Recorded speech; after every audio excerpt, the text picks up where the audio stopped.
EWS અનામતને લઈને સાંસદ પરસોત્તમ રૂપાલાનું નિવેદન સામે આવ્યું છે। સ્થાનિક સ્વરાજની ચૂંટણીમાં 10% અનામત મુદ્દે નિવેદન આપવામાં આવ્યું છે। પરસોત્તમ રૂપાલાએ કહ્યું છે કે શૈક્ષણિક બાબતોમાં ઈબીસી આવી ગયું છે। ચૂંટણીના અનામતમાં એક વર્ગ નોટિફાઈડ થતો હોય છે।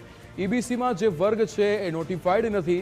અત્યારે ઈબીસીને રાજકીય અનામતનો અમલ વ્યવહારુ નથી લાગતો તેવું પણ કહ્યું। મારો એવો પોતાનો મત છે કે જેમ ચૂંટણીના જે રિઝર્વેશનો છે એની અંદર એક વાત ક્લિયર હોય છે કે એ વર્ગ છે એ નોટિફાઈડ થઈ જતો હોય છે। આમાં હજી એવું હું માનું છું ત્યાં સુધી એ વર્ગ નોટિફાઈડ આજે નથી।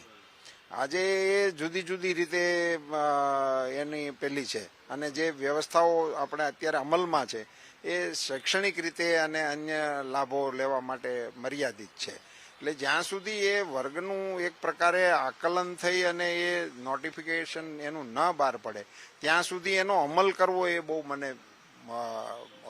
વ્યવહારુ નથી લાગતો। એવું પણ કહ્યું કે પહેલા પાટીદાર પ્રતિનિધિત્વ દરેક જગ્યાએ જોવા મળતા પણ હવે 2-5 ને બાકી મૂકીને સ્થાનિક સ્વરાજની ચૂંટણીમાં પ્રમુખો હોય સ્ટેન્ડિંગ કમિટી હોય એમાં પ્રતિનિધિત્વ ઘટી રહ્યું છે।